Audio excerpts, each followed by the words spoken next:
नमस्कार दोस्तों, एक बार फिर से स्वागत है आपका वीडियो गुरु पे। और आज आपके सामने वीडियो गुरु में बात करेंगे पॉलिटी यानी इंडियन कॉन्स्टिट्यूशन, भारतीय संविधान। भारतीय संविधान में देखेंगे पार्लियामेंट यानी संसद।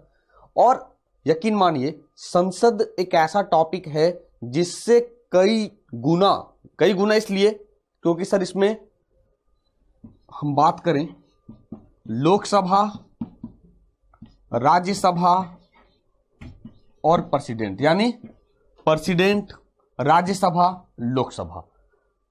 प्रेसिडेंट, राज्यसभा, लोकसभा सब शामिल हैं। इस कारण से पार्लियामेंट से कहा कई गुना क्वेश्चन आते हैं। सबसे पहले शुरुआत करें पार्लियामेंट की, तो there are 3 parts of the Indian parliament. भारतीय संसद के 3 अंग होते हैं, 3 भाग होते हैं। कौन कौन सा? राष्ट्रपति होंगे, राज्यसभा होंगे, लोकसभा होंगे। Rajya Sabha upper house, Lok Sabha lower house और प्रेसिडेंट। अब आपके मन में लगेगा कि सर प्रेसिडेंट को पार्लियामेंट में क्यों शामिल करते हैं? क्योंकि प्रेसिडेंट ना तो राज्यसभा का सदस्य है ना लोकसभा का सदस्य है, तो क्यों शामिल करेंगे प्रेसिडेंट को? तब मेरा मानना है, मेरा कहना है कि प्रेसिडेंट पार्लियामेंट का एक अहम अंग है। इसलिए कोई भी बिल लॉ तभी बनेगा, कानून का रूप तभी लेगा जब राज्यसभा में चर्चा होगा, लोकसभा में चर्चा होगा, फाइनली राष्ट्रपति सिग्नेचर करेंगे, दे बिकम लॉ, तब जाकर कानून का रूप लेगा।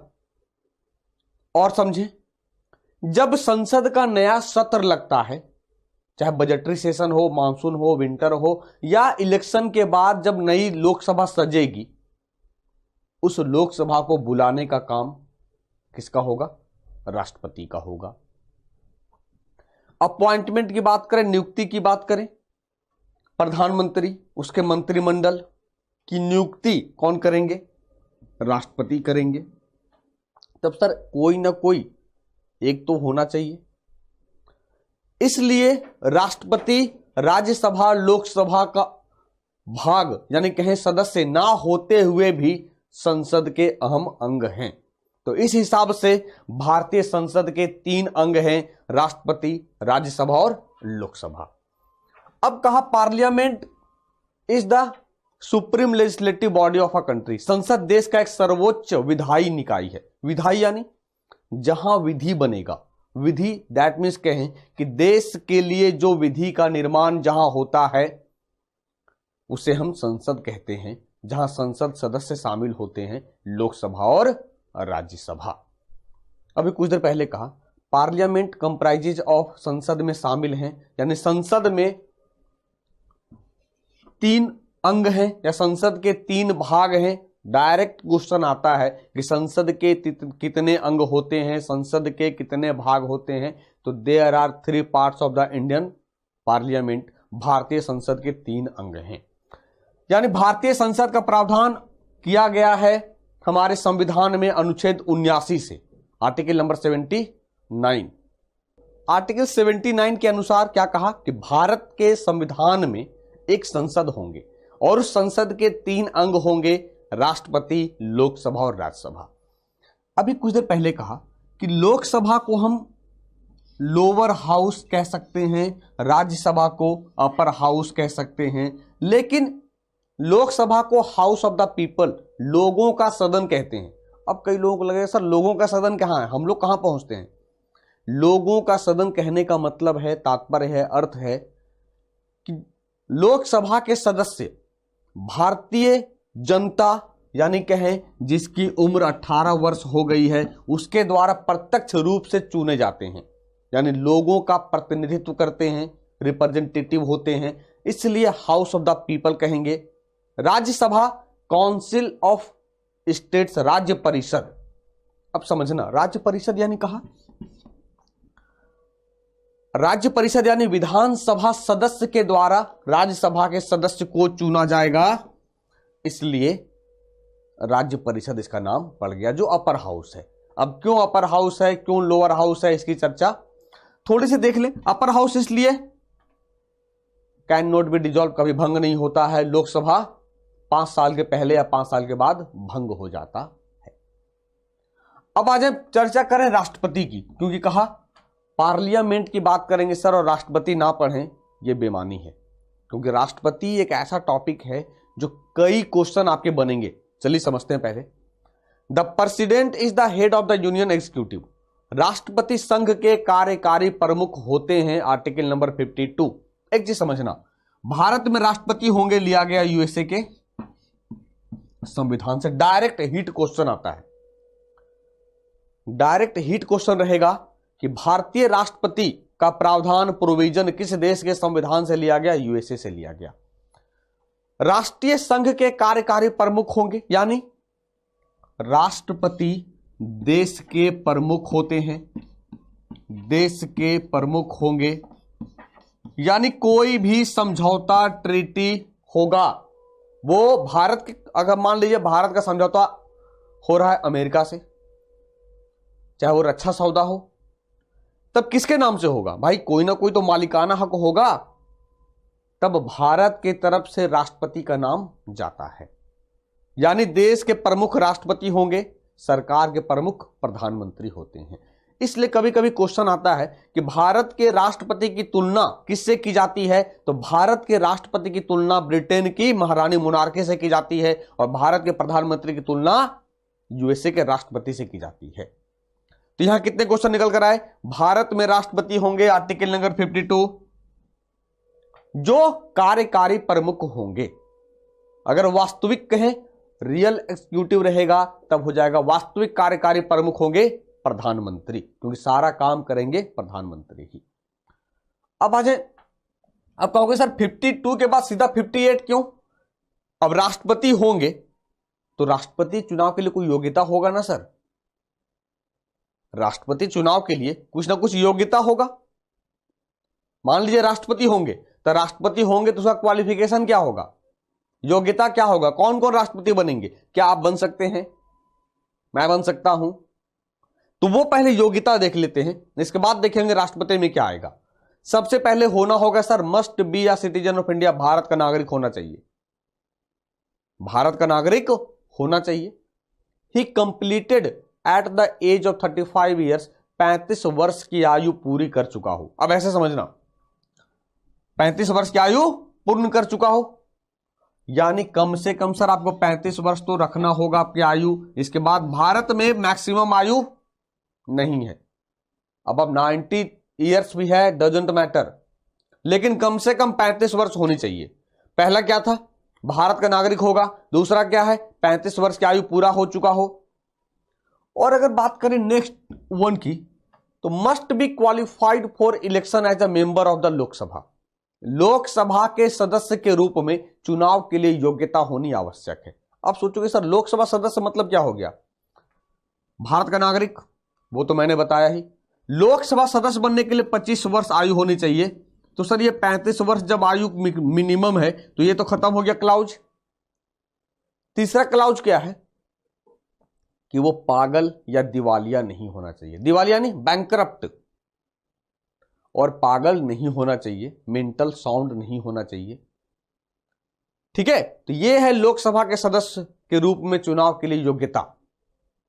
फिर must note hold any office of profit, किसी लाभ के पद पर ना हो।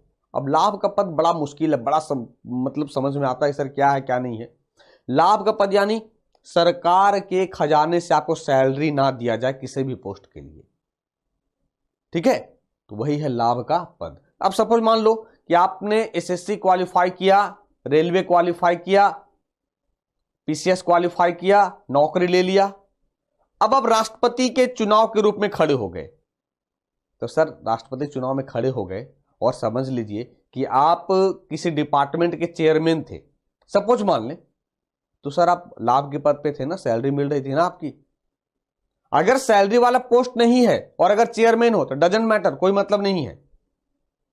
ठीक है सर, एक चाय भी पीते हो उस पोस्ट पे सरकारी पैसे से, तो वो लाभ का पद माना जाता है। इसीलिए कहा must note hold any office of profit, किसी लाभ के पद पर ना हो। अब राष्ट्रपति का चुनाव कई बार पूछा जाता है कि राष्ट्रपति का चुनाव किस आर्टिकल से होता है? Article number 54, election of president. राष्ट्रपति का चुनाव 54 में किया गया है। कैसे होगा? The election of the president shall be held in accordance with the system of proportional representation by means of the single transferable vote. Sir बस केवल एक चीज समझिएगा, राष्ट्रपति का चुनाव एकल हस्तांतरणीय मत के माध्यम से अनुपातिक प्रतिनिधित्व प्रणाली के अनुसार आयोजित किया जाएगा। जब आपके एग्जाम में पूछे जाएंगे राष्ट्रपति का चुनाव कैसा होगा, अप्रत्यक्ष होगा। अप्रत्यक्ष होगा यानी हम तो पार्टिसिपेट करते नहीं, हमारे द्वारा चुने गए प्रतिनिधि भाग लेते हैं, चलो सही है। इनडायरेक्ट एक एकल हस्तांतरणीय मत के अनुसार अनुपातिक प्रतिनिधित्व प्रणाली के माध्यम से होगा। बस इसे समझ लेना है, एग्जाम में आपके जब भी पूछे जाए कि राष्ट्रपति का चुनाव कैसे एकल हस्तांतरणीय मत के अनुसार से अनुपातिक प्रतिनिधित्व प्रणाली के अनुसार आयोजित किए जाएंगे। ठीक है, एक आता है एग्जाम में कि राष्ट्रपति के चुनाव में कौन कौन भाग लेते हैं, कौन कौन पार्टिसिपेट करते हैं। एक चीज समझना, voting is done through secret ballot, यानी जो बैलेट पेपर है, मतदान गुप्त मतपत्र के माध्यम से किया जाता है। गुप्त मतपत्र यानी सर पहले बैलेट पेपर से इलेक्शन होता था, आजकल होता है ईवीएम इलेक्ट्रॉनिक वोटिंग मशीन, जो सबसे पहले केरल में यूज किया गया था। सबसे पहले भारत में केरल के चुनाव में, स्थानीय चुनाव में ईवीएम का यूज किया गया था। तब एक आपके एग्जाम में पूछे जाएंगे the electoral college for the presidential election, राष्ट्रपति चुनाव के लिए निर्वाचक मंडल, एक निर्वाचक मंडल होता है, एक इलेक्टोरल कॉलेज बनाए जाते हैं, उसी में से राष्ट्रपति के चुनाव में भाग लेते हैं। तो एग्जाम में पूछे क्या जाएंगे, राष्ट्रपति चुनाव में कौन भाग लेगा, इलेक्टोरल कॉलेज, उस इलेक्टोरल कॉलेज में कौन होंगे, निर्वाचक मंडल में कौन होंगे या निर्वाचन मंडल में कौन होंगे, देखते हैं। तो निर्वाचक मंडल की बात करें, समझना, elected members of Lok Sabha, Rajya Sabha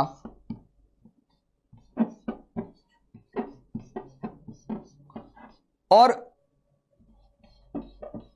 all Vidhan Sabha, यानी elected members of the Lok Sabha, Rajya Sabha और ऑल विधानसभा। एक चीज हमेशा याद रखिएगा, राष्ट्रपति के चुनाव में कौन भाग लेंगे, हमेशा पूछे जाएंगे चुने गए प्रतिनिधि, निर्वाचित प्रतिनिधि, निर्वाचित प्रतिनिधि, नॉमिनेटेड नहीं। तब इस हिसाब से लोकसभा में 543 दो मनोनीत, राज्यसभा में 233 12 मनोनीत, और प्रत्येक राज्यों के विधानसभा में एक सदस्य को राज्यपाल एंग्लो इंडियन को नॉमिनेट करते हैं। तो इस हिसाब से कह दें राज्य में 29 राज्य प्लस 2 यूनियन टेरिटरी में विधानसभा है, दिल्ली और पुडुचेरी, दिल्ली और पुडुचेरी। यानी जब आपके एग्जाम में पूछा जाए कि राष्ट्रपति के निर्वाचक मंडल में, निर्वाचन मंडल में कौन भाग लेते हैं, तो चुने गए प्रतिनिधि लोकसभा के, राज्यसभा के और विधानसभा के। क्लियर है, क्योंकि नॉमिनेटेड कभी भाग नहीं लेंगे, ना लोकसभा में 2 नॉमिनेटेड, ना राज्यसभा के 12 नॉमिनेटेड, ना ही विधानसभा में 1 नॉमिनेटेड। कितने राज्यों में विधानसभा है, तो 29 राज्य और 2 केंद्र शासित प्रदेश में विधानसभा, दिल्ली और पुडुचेरी। ठीक है, अब देखते हैं कार्यकाल। राष्ट्रपति चुनाव हो गया 54 से, कौन कौन भाग लेते हैं वो भी देख लिया। राष्ट्रपति का कार्यकाल 5 वर्ष है भारत में। The president's term of office is 5 years from the date on which he enters upon his office. राष्ट्रपति के पद का कार्यकाल उस तिथि से 5 वर्ष है जिस दिन वो अपने कार्यालय में प्रवेश करता है, इंटर करता है। याद रहेगा, राष्ट्रपति का कार्यकाल 5 वर्ष होगा। ठीक है, अब आज शपथ या प्रतिज्ञान, article number 60, oath or affirmation of president's office is administered by the Chief Justice of India or by the senior most judge of the Supreme Court। एक क्वेश्चन आएगा, राष्ट्रपति का शपथ का प्रावधान किस आर्टिकल में, आर्टिकल 60। राष्ट्रपति को शपथ कौन दिलाता है, राष्ट्रपति को शपथ दिलाएंगे सीजेआई, और अगर सीजेआई नहीं है तो क्या है, और यानी बाय द सीनियर मोस्ट जज ऑफ द सुप्रीम कोर्ट, क्योंकि 30 + 1 31 जज हैं सुप्रीम कोर्ट में, तो मान लो एक यानी सीजेआई नहीं रहेंगे, तो भाई 30 में से जो सीनियर मोस्ट होंगे वो शपथ दिलाएंगे। समझना धीरे धीरे। राष्ट्रपति हैं, हमने योग्यता देखा, योग्यता देख लिया, फाइनल किया, इसके बाद हमने इलेक्शन करवा दिया राष्ट्रपति का, इलेक्शन में कौन कौन भाग लेंगे। अब मान लो राष्ट्रपति जीत गए तो भाई शपथ होगा ना राष्ट्रपति का, 60 से हमने शपथ करवा दिया उनका। अब देख रहे होंगे शपथ और प्रतिज्ञान, जिनकी ईश्वर पे आस्था है वो शपथ लेंगे। मैं ईश्वर की शपथ लेता हूं कि मैं रामनाथ कोविंद भारत में 2017 से राष्ट्रपति के रूप में कार्य करूंगा। प्रतिज्ञान यानी जिनको ईश्वर पे आस्था नहीं है वो रिटन में देंगे। यही अंतर है ओथ और अफर्मेशन में। ठीक है, कितने क्वेश्चन निकले। राष्ट्रपति को शपथ कौन दिलाएगा, सीजेआई नहीं है तो अब सुप्रीम कोर्ट के जो सीनियर मोस्ट जज होंगे आर्टिकल नंबर 60 से। अब आप लोग सोच रहे होंगे कि सर कोई भी राष्ट्रपति के एक बार से ज्यादा बार बन सकता है क्या।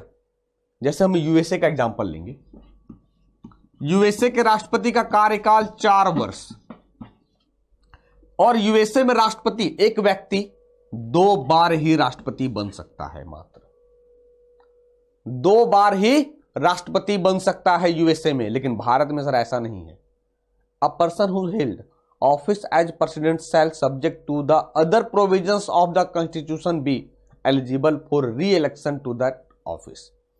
एक व्यक्ति जिसने राष्ट्रपति के रूप में पद धारण किया है, इस संविधान के अन्य प्रावधानों के अधीन उस कार्यालय के लिए पुनर्निर्वाचन के लिए पात्र हो सकता है।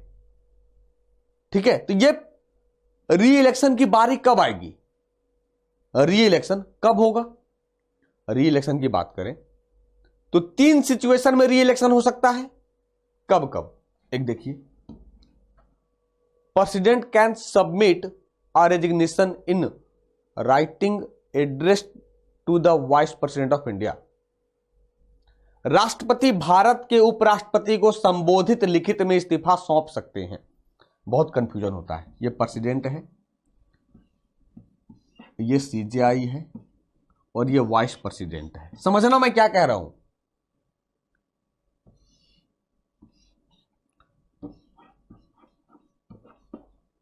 राष्ट्रपति को शपथ कौन दिलाएंगे, सीजेआई। राष्ट्रपति रेजिग्नेशन किसको देंगे, वाइस प्रेसिडेंट को। सर री इलेक्शन की नौबत कब आएगी, 3 सिचुएशन में हो सकता है। राष्ट्रपति ने रिजाइन कर दिया, हमें काम नहीं करना, ठीक है मत करिए। दूसरा स्थिति होगा जब राष्ट्रपति की मृत्यु हो जाएगी। राष्ट्रपति की मृत्यु हो गई भाई, तब इलेक्शन कराना होगा ना। और तीसरा सिचुएशन होगा इंपीचमेंट, जब राष्ट्रपति को हटा देंगे महाभियोग से। 3 ही सिचुएशन बन सकता है, राष्ट्रपति की मृत्यु, राष्ट्रपति का इस्तीफा और राष्ट्रपति को संविधान द्वारा हटा दिया जाना। अब आपके मन में चल रहा होगा सर राष्ट्रपति को हटा देंगे तो कौन काम करेगा, वाइस प्रेसिडेंट एज प्रेसिडेंट के रूप में वर्क करेंगे। अगर वाइस प्रेसिडेंट नहीं है तब राष्ट्रपति के रूप में कौन काम करेंगे, तब काम करेंगे CJI, chief justice of India. अगर सब कुछ मान लें कि chief justice of India out of country हैं, देश के बाहर हैं। समझना मैं क्या कह रहा हूं। राष्ट्रपति ने इस्तीफा दे दिया या सपोज उनकी मृत्यु हो गई, उपराष्ट्रपति किसी काम से बाहर हैं या उपराष्ट्रपति ने रिजाइन दे दिया, उनको राष्ट्रपति बनना है, तो हम कहते हैं ना राष्ट्रपति की अनुपस्थिति में उपराष्ट्रपति राष्ट्रपति के रूप में कार्य करेंगे। मैंने क्या कहा, राष्ट्रपति की मृत्यु हो गई, उपराष्ट्रपति ने रिजाइन डाला, उन्हें राष्ट्रपति के रूप में इलेक्शन लड़ना है, सीजेआई बनते वो बाहर हैं, तब क्या होगा, सीनियर मोस्ट जजेज ऑफ सुप्रीम कोर्ट तब राष्ट्रपति के रूप में कार्य करेंगे। जो 30 जज बचे हैं सुप्रीम कोर्ट में, उनमें जो सीनियर मोस्ट होंगे वो राष्ट्रपति के रूप में कार्य करेंगे। ठीक है, अरे बात समझ में। तो एक बार सिचुएशन ऐसा हुआ है, जाकिर हुसैन की मृत्यु हुई, नीलम संजीवा रेड्डी ने रिजाइन डाल दिया, उनको राष्ट्रपति बनना था। तब मोहम्मद हिदायतुल्लाह जो सीजेआई थे वे राष्ट्रपति के रूप में काम किए। ठीक है, चलिए अब 61 इंपीचमेंट महाभियोग, राष्ट्रपति को कैसे हटाएंगे, प्रोसीजर क्या है, procedure for impeachment of the president, राष्ट्रपति के महाभियोग की प्रक्रिया जब आपके एग्जाम में पूछे जाए। महाभियोग के प्रावधान आर्टिकल नंबर 61। लेकिन महाभियोग लगाने का जो प्रोसेस है, किस आधार पे हम महाभियोग लगा सकते हैं, द ओनली ग्राउंड, केवल और केवल जो आधार बनेगा वो है वायलेशन ऑफ द कॉन्स्टिट्यूशन, संविधान का उल्लंघन या संविधान का अतिक्रमण। अतिक्रमण यानी जो संविधान में राष्ट्रपति को अधिकार मिला है, राष्ट्रपति अगर उस संविधान से इतर यानी जो लिखा है उससे बाहर जाकर काम करेंगे, तब क्या होगा, राष्ट्रपति पर महाभियोग लगेगा। अब आपके एग्जाम में पूछे जाएंगे सर महाभियोग लगेगा, महाभियोग में कौन कौन भाग लेंगे। राष्ट्रपति के चुनाव में जो भाग लेते थे, तो कौन भाग लेते थे चुनाव में, चुने गए प्रतिनिधि, लोकसभा, राज्यसभा और विधानसभा। लेकिन इनको हटाने में जो भाग लेंगे, ऑल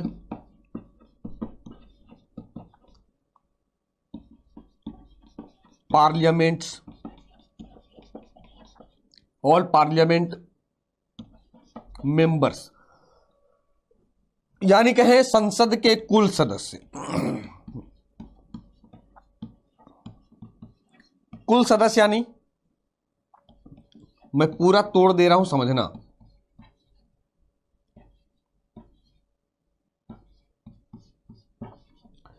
कुल सदस्य यानी इलेक्टेड और नॉमिनेटेड, जहां लोकसभा में 543 elected, 2 nominated, 233 nominated, 233 elected, 12 nominated. राष्ट्रपति के महाभियोग में विधानसभा भाग नहीं लेता है, केवल चुनाव में भाग लेगा। तो राष्ट्रपति के महाभियोग की प्रक्रिया में कौन भाग लेंगे, संसद के कुल सदस्य। महाभियोग कैसे लगेगा, तो महाभियोग सपोज मान ले एक क्वेश्चन आएगा कि राष्ट्रपति पर महाभियोग किस हाउस में लगाया जाता है, आइदर लोकसभा और राज्यसभा। यानी राष्ट्रपति पर महाभियोग आइदर लोकसभा और राज्यसभा, या तो लोकसभा में लगेगा या राज्यसभा में। यानी कहें हम कि राष्ट्रपति पर महाभियोग दोनों सदनों में से कहीं भी लगा सकते हैं, कोई मैंडेटरी नहीं है कि राज्यसभा में लगेगा या लोकसभा में लगेगा। तरीका क्या, सपोज मान लीजिए लोकसभा ने लगाया कि सर अब राष्ट्रपति पर महाभियोग लगेगा, तब लोकसभा के 1/4 मेंबर उस आरोप को क्रॉस चेक करेंगे, तब वो जाएगा राज्यसभा में, फिर राज्यसभा में क्रॉस चेकिंग होगी, तब जाकर मुहर लगेगा। और इसके पहले महाभियोग के लिए राष्ट्रपति को 14 दिन पहले सूचना देना पड़ेगा। देखना एक भी पॉइंट नहीं छोड़ रहे आपका, जब आपके एग्जाम में पूछे जाएंगे राष्ट्रपति पर महाभियोग की प्रक्रिया लगाई जाएगी, इसकी जानकारी राष्ट्रपति को कितने दिन पहले दी जाएगी, 14 दिन पहले दी जाएगी। ठीक है, अरे बात समझ में। चलिए अब देखते हैं राष्ट्रपति का जो पावर है, कौन कौन सी पावर है राष्ट्रपति के। आर्टिकल 111 लेजिस्लेटिव पावर्स, विधायी शक्तियां। The president summons both the houses यानी the house of the people and the council of states of the parliament prorogates them. संसद राष्ट्रपति दोनों सदनों का आह्वान करेगा, सत्र का आह्वान करेगा तथा सत्रावसान भी करेगा। सत्रावसान यानी क्या हो गया, अब सपोज मान लीजिए बजटरी सेशन है, वेलकम भाषण राष्ट्रपति के द्वारा, एंडिंग लेक्चर भी राष्ट्रपति के द्वारा। संसद का सत्र आह्वान करेंगे, राष्ट्रपति आएंगे, उतरे, भाषण दिए, वेलकम, चले गए। जब संसद का लास्ट डे होगा, संसद का अहम अंग होने के नाते वे सत्रावसान भी करेंगे। लोकसभा भंग करेंगे, घोषणा कौन करेंगे।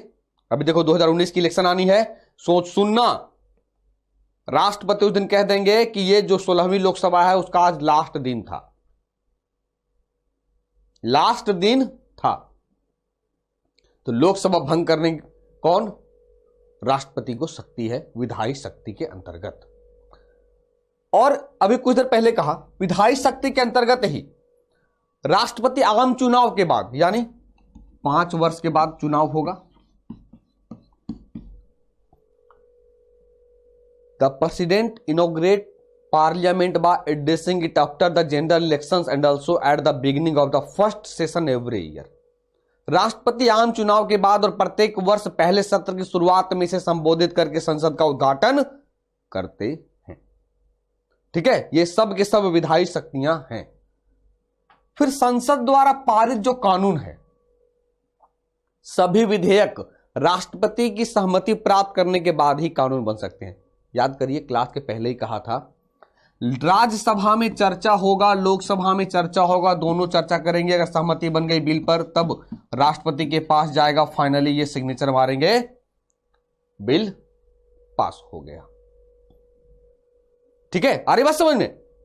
ये सब के सब लेजिस्लेटिव पावर्स हैं राष्ट्रपति की। अब आते हैं ऑर्डिनेंस पावर, आर्टिकल 1 to 3।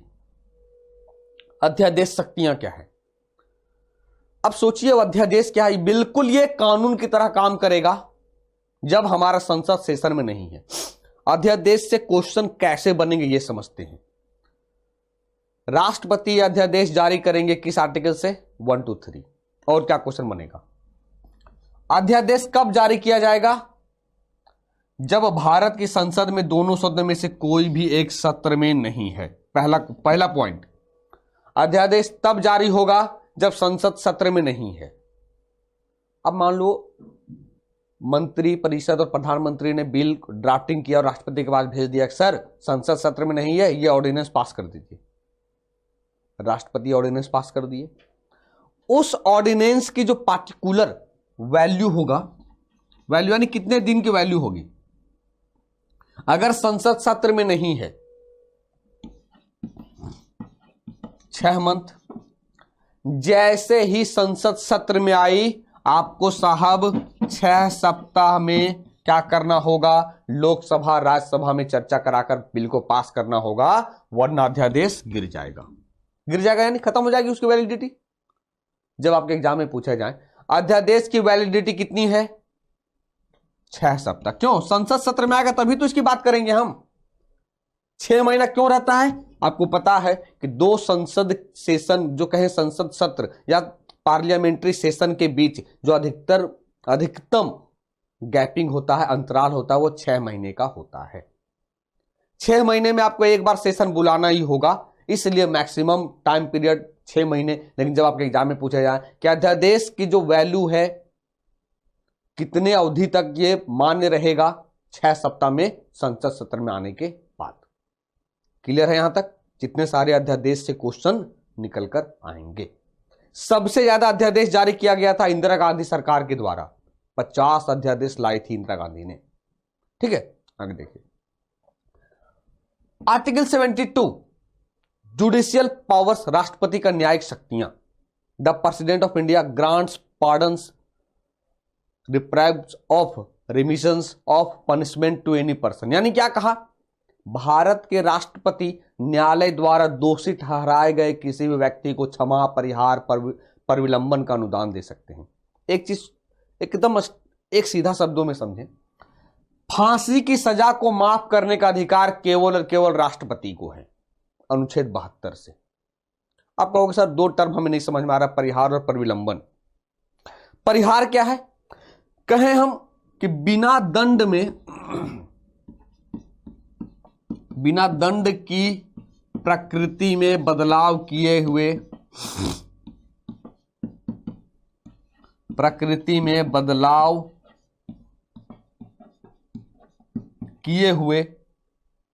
दंड में कमी।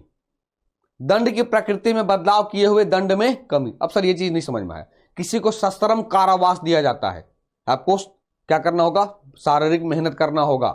सश्रम कारावास का सजा सुनाया गया 5 साल।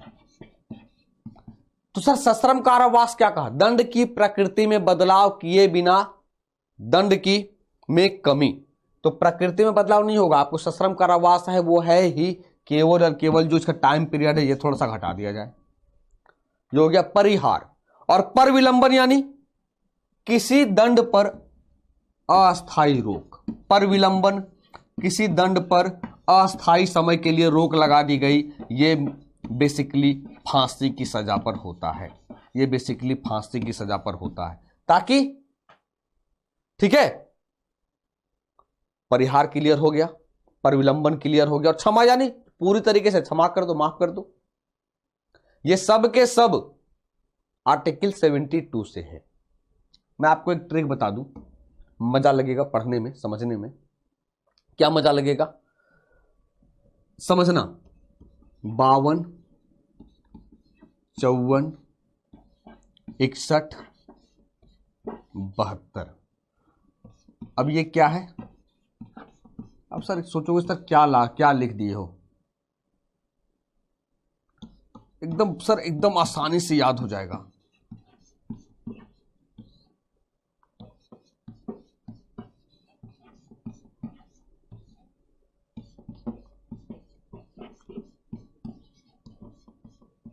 देखिए ये 4 टर्म है सर लिखा हुआ, लाओ, बिठाओ, हटाओ, लटकाओ। अब सोचोगे सर ये क्या लिख दिया आपने, 52, 54, 61, 72। सर ये क्वेश्चन कई बार आते हैं इसलिए मैंने लाया। लाओ यानी राष्ट्रपति भारत में होंगे, आर्टिकल नंबर 32, तो राष्ट्रपति को लाया। राष्ट्रपति का चुनाव का प्रावधान आर्टिकल नंबर 54, कैसे बिठाएंगे राष्ट्रपति को? चुनाव से, बिठाओ। राष्ट्रपति पर महाभियोग, हटाओ, 61। केवल राष्ट्रपति के पास अधिकार है फांसी की सजा को माफ करने का, यानी लटकाओ। तो दैट मीन्स 52 से लाओ, 54 से बिठाओ, 61 से हटाओ, 72 से लटकाओ। लाओ यानी राष्ट्रपति का प्रावधान है भारत में, 54 यानी बिठाओ, भारत में राष्ट्रपति का चुनाव, हटाओ यानी महाभियोग, लटकाओ यानी भारत में फांसी की सजा को माफ करने का अधिकार आर्टिकल 72 से केवल राष्ट्रपति को है ना। मजेदार, याद आ जाएगा। ठीक है, चलिए अब देखते इमरजेंसी पावर, आपातकालीन शक्तियां। The president of India exercises extra ordinary powers in times of emergency. Bharat के राष्ट्रपति आपातकाल के समय असाधारण शक्तियों का उपयोग करते हैं। एक एग्जाम में पूछे जाते हैं कि आपातकाल कितने होते हैं भैया? आपातकाल 3 होंगे। The 3 kinds of emergency situations are. आपातकालीन स्थितियों के 3 प्रकार हैं। कौन कौन से हैं समझते हैं, देख लेते हैं। सबसे पहले आर्टिकल नंबर 352, आपातकालीन शक्तियां में पहला। तो 352 क्या कहता है? Emergency due to armed rebellion और एक्सटर्नल एग्रेशन। सशस्त्र विद्रोह या बाह्य आक्रमण के कारण आपातकालीन स्थिति। सपोज मान लें अभी देखिए भारत और पाकिस्तान के बीच तनातनी का माहौल है। अगर सरकार को लगेगा कि सर यह बाह्य आक्रमण हो गया भारत पर, तब राष्ट्रपति क्या करेंगे? आपातकालीन शक्तियों की घोषणा करेंगे आर्टिकल नंबर 352 से। यह चीज समझना होगा। यह 352 हो सकता है पूरे भारत में लग जाए, या हो सकता है कुछ छोटे से क्षेत्र में लगे, छोटे से क्षेत्र में लगे जहां प्रभावित है। तो जब भी आपके बारे में क्वेश्चन पूछा जाए, आपातकालीन शक्तियां, बाह्य आक्रमण की चर्चा किस आर्टिकल में की गई है? 352 में, याद रहेगा। अब 52 के बाद चलते हैं 56, 4 की गैपिंग है। तो ये क्या है? Provisions in case of failure of constitutional machinery in states. राज्यों में संवैधानिक मशीनरी की विफलता के मामले में प्रावधान। अब ये क्या हो गया भैया? राज्यों में संवैधानिक मशीनरी यानी सरकार काम नहीं कर रही है, तब राज्यों के गवर्नर, राज्य के गवर्नर राष्ट्रपति को रिपोर्ट देंगे, सर सरकार फेल कर गई है राज्य में। उस सिचुएशन को राष्ट्रपति शासन कहते हैं। राज्यों में जब संवैधानिक मशीनरी की विफलता हो गई है, तब उस सिचुएशन को राष्ट्रपति शासन कहेंगे। एक क्वेश्चन आएगा, राष्ट्रपति शासन अधिकतम कितने दिनों तक लगाया जा सकता है? अगर एक बार की बात करेंगे तो राष्ट्रपति शासन एक बार में 6 महीने तक लगेंगी, जिसे संसद अलग अलग करके 3 वर्ष तक बढ़ा सकती है। यानी जब अगर एग्जाम में पूछा जाए राष्ट्रपति शासन एक बार में कितने महीनों के लिए लगेगा, 6 महीनों के लिए, अधिकतम कितने वर्ष तक कर सकते हैं भैया, 3 वर्ष तक कर सकते हैं इसे अलग अलग तिथियों में। ठीक है, आ रही बात समझ में। तो और राष्ट्रपति शासन एक साथ कई राज्यों में लग सकते हैं, डजंट मैटर, इससे कोई मतलब नहीं है। अब आ जाइए 356 के बाद मैं आपको समझा दूं 360,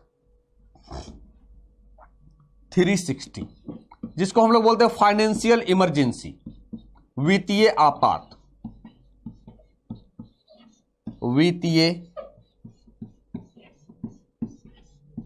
आपात। अब यह क्या है वित्तीय आपात, फाइनेंशियल इमरजेंसी, यानी जब राज्य यानी भारत की वित्तीय स्थिति खराब हो जाएगी और सरकार को लगेगा यार हमारी स्थिति बहुत खराब है फाइनेंशियली, तब इसे वित्तीय आपात घोषणा की जाएगी। भारत में अभी तक 360 लगा नहीं है, भारत में अभी तक 360 नहीं लगा है। ठीक है, अरे बात समझ में। तो याद रखने का तरीका क्या है सर, 4 का अंतर था, 52, 456, 460, 4 का अंतर है। 52 से बाह्य आक्रमण होगा, राज्यों की स्थिति खराब होगी, 56 से राष्ट्रपति शासन लगेंगे। अब दोनों मिलकर स्थिति खराब हो गई, 360 से फाइनेंशियल इमरजेंसी की घोषणा कर दी गई। ठीक है, अब आज अपॉइंटमेंट पावर्स यानी नियुक्ति शक्तियां राष्ट्रपति की। The president is responsible for making a wide variety of appointments. Variety यानी राष्ट्रपति विभिन्न प्रकार की नियुक्तियों के लिए जिम्मेदार है। विभिन्न प्रकार यानी सबकी, किसकी किसकी नियुक्ति करेंगे राष्ट्रपति, ये भी समझते हैं। कई बार आता है ना, इनमें से किसकी नियुक्ति राष्ट्रपति द्वारा नहीं की जाती है या किसकी नियुक्ति राष्ट्रपति द्वारा होगी। तो सबसे पहले the chief justice CJI, other जजेज of supreme court and जजेज of the high court of India. याद रहे, मुख्य न्यायाधीश की नियुक्ति राष्ट्रपति द्वारा, सर्वोच्च न्यायालय के अन्य न्यायाधीश की नियुक्ति राष्ट्रपति द्वारा, भारत के उच्च न्यायालयों की न्यायाधीश की नियुक्ति राष्ट्रपति द्वारा, कैग की भी नियुक्ति राष्ट्रपति करेंगे, कैग की भी नियुक्ति राष्ट्रपति करेंगे। ठीक है, CEC चीफ इलेक्शन कमिश्नर और एंड अदर इलेक्शन कमिश्नर की नियुक्ति राष्ट्रपति करेंगे। अभी 3 लोग हैं CEC में, यानी CEC यानी एक चीफ इलेक्शन कमिश्नर हैं और 2 और हैं। संघ लोक सेवा आयोग के अध्यक्ष और अन्य सदस्य की नियुक्ति भी राष्ट्रपति द्वारा होगी। The attorney general of India, Bharat के महान्यायवादी की भी नियुक्ति राष्ट्रपति द्वारा की जाती है। अब आ जाए फाइनेंशियल पावर, मनी बिल। अब एक चीज समझिए, वित्तीय शक्तियां क्या है सर, कोई भी बिल मनी बिल है, यह घोषणा करता है speaker of Lok Sabha, article number कितना 110 यानी 110। लेकिन राष्ट्रपति के सिफारिश के साथ ही, सिफारिश यानी राष्ट्रपति से पूछना पड़ेगा, सहमति लेना पड़ेगा, संसद में एक धन विधेयक पेश किया जा सकता है। कोई भी विधेयक धन विधेयक है या नहीं, यह डिसीजन लेगा स्पीकर ऑफ लोकसभा, लेकिन राष्ट्रपति के सिफारिश पर धन विधेयक पेश होगा। दोनों अलग अलग बातें हैं। कोई बिल धन विधेयक है, वित्त विधेयक है, कौन डिसाइड करेगा, स्पीकर ऑफ लोकसभा कह देगा भैया ये धन विधेयक है, लेकिन सिफारिश राष्ट्रपति की। ठीक है, एक चीज और, अप्रत्याशित खर्चों को पूरा करने के लिए the president can take advances out of the contingency fund of India to meet unforeseen expenses, यानी जो अप्रत्याशित खर्च हैं उसको पूरा करने के लिए राष्ट्रपति भारत के आकस्मिक निधि से धन निकाल सकते हैं। The president constitutes a finance commission. एक चीज समझिएगा, प्रत्येक 5 वर्षों में वित्त आयोग की नियुक्ति की जाती है आर्टिकल नंबर 280 के तहत। वित्त आयोग का काम क्या है, राज्य और केंद्र के बीच करों का विभाजन या वितरण या बंटवारा। नियुक्ति कौन करेगा, राष्ट्रपति करेंगे, आर्टिकल नंबर 280 से। ठीक है, मिलिट्री पावर, सैन्य शक्तियां। एक चीज समझना सर, मिलिट्री पावर में समझे कि राष्ट्रपति भारतीय सशस्त्र बलों के सर्वोच्च कमांडर हैं। यानी अब देखोगे 26 जनवरी को राष्ट्रपति जब फ्लैगशिप करते हैं तो तीनों सेना जाकर झंडे को सलामी देने के साथ साथ राष्ट्रपति के सामने अपना जौहर दिखाती है। तो कहें सर्वोच्च कमांडर है, इस हिसाब से राष्ट्रपति युद्ध की घोषणा करेंगे, शांति की घोषणा कर सकते हैं। तो ऐसा नहीं कि राष्ट्रपति चाहेंगे तो युद्ध करवा देंगे, सर नहीं। प्रधानमंत्री की अध्यक्षता में केंद्रीय मंत्रिपरिषद की सलाह पर राष्ट्रपति युद्ध की घोषणा कर सकते हैं या शांति की घोषणा कर सकते हैं। ठीक है, अब आ जाए the vice president of India, Bharat के उपराष्ट्रपति। Article number 63 to 71, the vice president of India is the second highest constitutional office in the country. Bharat का उपराष्ट्रपति देश का दूसरा संवैधानिक पद है। हाँ भैया, राष्ट्रपति के बाद कौन आएंगे? उपराष्ट्रपति तो आएंगे। राष्ट्रपति सर्वोच्च नागरिक है भारत के। भारत में एक उपराष्ट्रपति होंगे, आर्टिकल नंबर 63। यानी कहें कि there shall be a vice president of India, Bharat में एक उपराष्ट्रपति होगा। यह पद कहां से लिया गया? तो यह भी यूएसए के संविधान से प्रेरित है। राष्ट्रपति भी है, उपराष्ट्रपति भी है, 63 क्या है? उपराष्ट्रपति होगा। लेकिन उपराष्ट्रपति सर हमेशा याद रखिए, राज्यों के परिषद यानी काउंसिल ऑफ स्टेट, राज्यसभा के पदेन सभापति होंगे। जैसे उपराष्ट्रपति आप बनेंगे, खुद ब खुद इसके अध्यक्ष बन जाएंगे, खुद ब खुद इनके सभापति बन जाएंगे। एक चीज संविधान में उल्लेखित नहीं है कि उपराष्ट्रपति को वेतन उपराष्ट्रपति के लिए मिलता है, नहीं। राज्यों की सभा यानी राज्य परिषद के सभापति करने के लिए किस आर्टिकल से राज्यसभा के पदेन सभापति होंगे उपराष्ट्रपति? 64। ऐसा क्यों किया गया यार? उपराष्ट्रपति को ही क्यों बनाया गया पदेन सभापति? सर राज्यसभा एक परमानेंट हाउस है, तो हमें एक ऐसे अध्यक्ष की जरूरत थी जो परमानेंट रहे। कौन रहेगा? उपराष्ट्रपति परमानेंट रहेंगे 5 वर्ष। लोकसभा स्पीकर के साथ ऐसा है क्या? सरकार गिर गई, लोकसभा स्पीकर हटा दिए गए। ठीक है, और एक चीज समझिएगा, shall not hold any office of profit, इनके साथ भी वही मुद्दा है कि लाभ के किसी अन्य पद को धारण नहीं करना होगा। ठीक है, आगे देखिए। एक चीज और मैं समझू, the vice president can act as the president of India of the absence of president. Article 65 क्या कहता है? राष्ट्रपति की अनुपस्थिति में उपराष्ट्रपति भारत के राष्ट्रपति के रूप में कार्य कर सकते हैं। किस स्थिति में कार्य करेंगे? जब राष्ट्रपति अनुपस्थित होंगे, पहला समझना। दूसरा, राष्ट्रपति की मृत्यु होगी। तीसरा, या राष्ट्रपति पर महाभियोग लगा दिया जाएगा। 3 स्थिति में उपराष्ट्रपति राष्ट्रपति के रूप में कार्य करेंगे और उस सिचुएशन में उपराष्ट्रपति वेतन, भत्ता, सुख सुविधा सब कुछ राष्ट्रपति का यूज करेंगे। लेकिन जो मैक्सिमम है वो राष्ट्रपति का जो पद है वो मैक्सिमम अधिकतम 6 माह तक ही हम खाली रह सकते हैं। आपको 6 माह के अंदर राष्ट्रपति का चुनाव कराना पड़ेगा। ठीक है, क्लियर है? यानी कब उपराष्ट्रपति राष्ट्रपति का पद संभालेंगे? 3 सिचुएशन में, 3 स्थितियों में, एक अनुपस्थिति, एक मृत्यु और एक महाभियोग। ठीक है, चलिए अब एक चीज समझते हैं, आर्टिकल नंबर 66 क्या कहता है सर? अच्छा, चुनाव, उपराष्ट्रपति का चुनाव कैसा होगा, कब होगा, कैसे होगा? प्रत्येक 5 वर्ष के बाद होता है, ये तो पता है। एक चीज समझना, जो राष्ट्रपति के महाभियोग में भूमिका निभाता था, एकदम याद रखेंगे, तरीका बता रहे हैं। राष्ट्रपति के महाभियोग में भूमिका निभा रहा, यानी राष्ट्रपति को हटाओ, उपराष्ट्रपति को लाओ। याद रखने का तरीका, यानी संसद के कुल सदस्य भाग लेंगे, चाहे वो नॉमिनेटेड हो या इलेक्टेड हो। संसद के कुल सदस्य भाग लेंगे, चाहे वो इलेक्टेड हो या नॉमिनेटेड हो। तो कह सकते हैं कि उपराष्ट्रपति का चुनाव एक निर्वाचक मंडल के सदस्यों द्वारा किया जाता है, जिसमें संसद के दोनों सदनों के सदस्य होते हैं। हालांकि उनका चुनाव राष्ट्रपति से अलग है। क्यों? क्योंकि राज्य विधानसभाओं का इसमें कोई भाग शामिल नहीं होता है।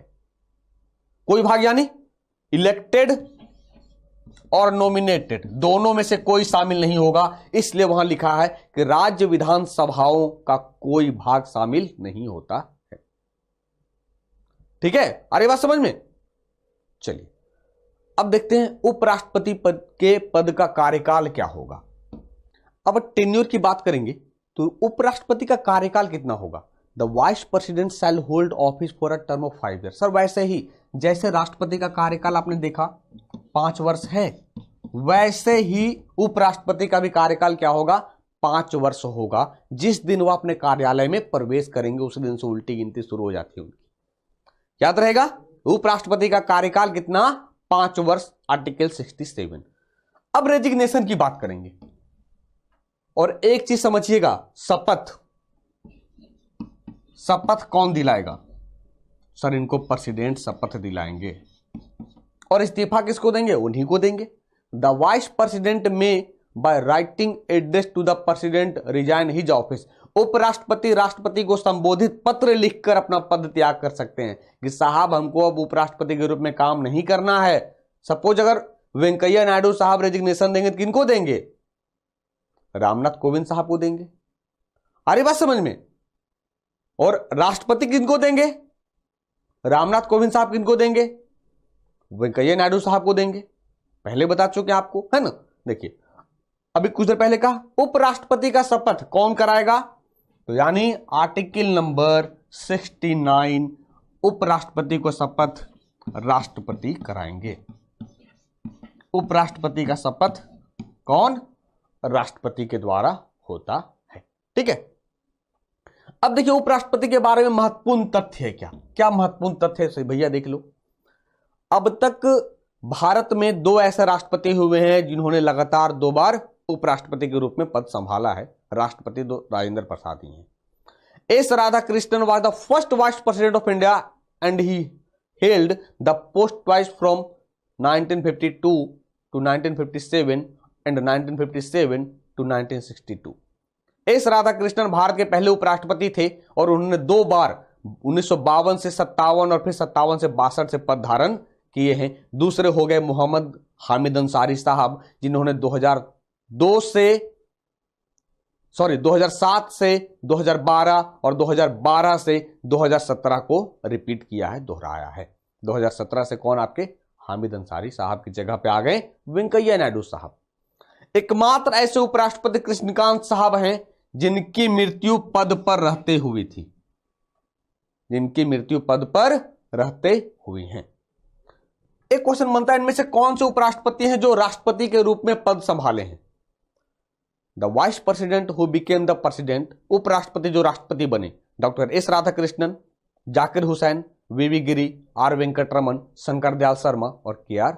नारायणन। तो याद रखिए कई बार ये एग्जाम पूछे जा चुके हैं कि कौन से उपराष्ट्रपति हैं जो आगे चलकर राष्ट्रपति के रूप में कार्यभार संभाला है। तो एस राधाकृष्णन, जाकिर हुसैन 2, वीवी गिरी 3, वेंकटरमन 4, शंकर दयाल शर्मा 5 और के.आर. नारायणन 6 ऐसे राष्ट्रपति उपराष्ट्रपति हुए हैं जो आगे चलकर राष्ट्रपति के रूप में कार्यभार संभाले हैं। Thank you. यानी ये था सर प्रेसिडेंट और वाइस प्रेसिडेंट पार्लियामेंट में हमने क्लियर किया। यकीनन ये टॉपिक आपका क्लियर हुआ होगा। जब नेक्स्ट टॉपिक के साथ मिलेंगे तब देखेंगे कुछ और। तब तक के लिए धन्यवाद।